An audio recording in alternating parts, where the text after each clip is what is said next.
Hello, I'm here with. Sharunas and Jilmas from Tag of Joy, and we are making a game called Crowns and Pawns. It looks really nice. It looks a bit like backgrounds from a classic 2D adventure game. Is it that what you do? It's basically that, but what we're trying to do is innovate visually a little. So the backgrounds are 2D painted so that they would look very classical, but of course they are HD and well, hopefully they look more modern enough, but we have 3D characters that are walking in those locations, so we are trying to mix newer technologies but also make the game look very classical. So actually, what we call a 2.5D adventure game. Yes, and that's basically it.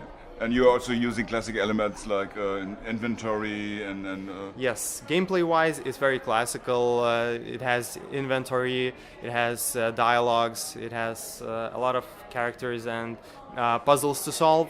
But we are also doing some non-standard stuff for classical adventures. Is, for example, if we look at the main character here, you can change her clothing in the game, and it's related to some puzzles of the game, and also for the players to make her look the way they want to.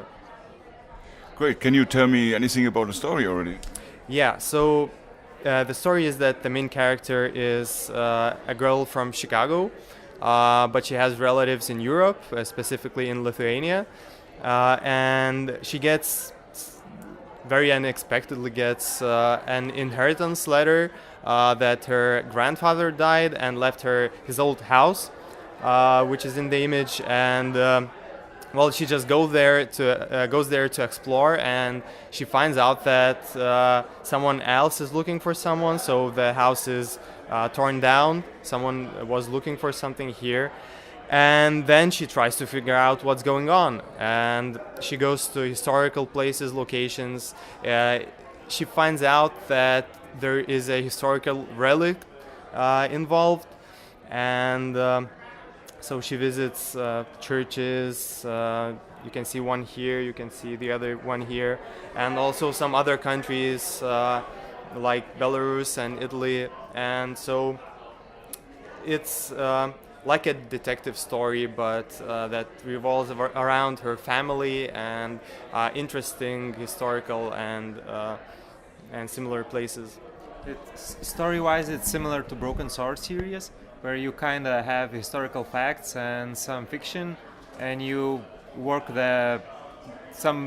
you do some detective work to find everything out. So regarding the puzzles, can you tell me what kind of puzzles you want to implement into the game? Well, the puzzles are quite traditional, I'd say. So you have to combine stuff to like reach things and find things, and some things are hidden, so you have to analyze clues from books and from the writings of the main character's grandfather, and well, stuff like that, just traditional pointing and clicking, I'd say. So what we see here is another kind of puzzle? Yes, it's a close-up puzzle where you have to figure out something very specific in a specific location. We will also have like close-up puzzles for analyzing paintings and, again, books and stuff like that. So when do you plan to release, let's say, a playable version or something like that? Or can show something? Well, we are planning the full release sometime next year, hopefully, but we're also looking for a publisher, so it will depend on that a lot. I guess the publisher will plan like what parts and how much we're going to show to the public and which conferences and stuff like that.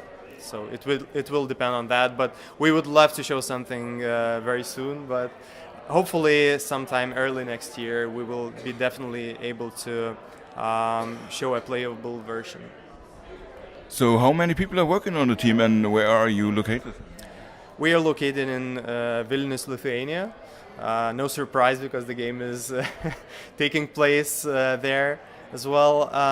We have around between 5 and 10 people, but some of them are freelancers that know their things best. So we just hire them for some of the tasks like animation and stuff like that. We just want it to be as beautiful as possible, as interesting as possible, and to have the best music possible. So we are involving quite a lot of people, but not tens of people, but like around 10. Okay, great. So what do you think, what do you expect how long the game will be?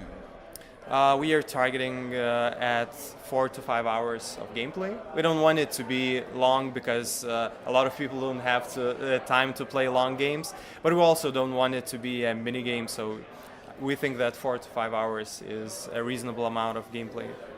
And what platforms are you heading for, and are you planning any locations of the game? Localizations? We are targeting at PC and Mac and maybe Linux at first, then definitely consoles. We are already working on gamepad controls, so we will definitely support that, and maybe later even mobile. And as for localizations, I think we will definitely have at least several languages in text. Not sure about voices yet, because voices are a big task to record, but maybe we will also have at least a couple languages in voices as well. Great.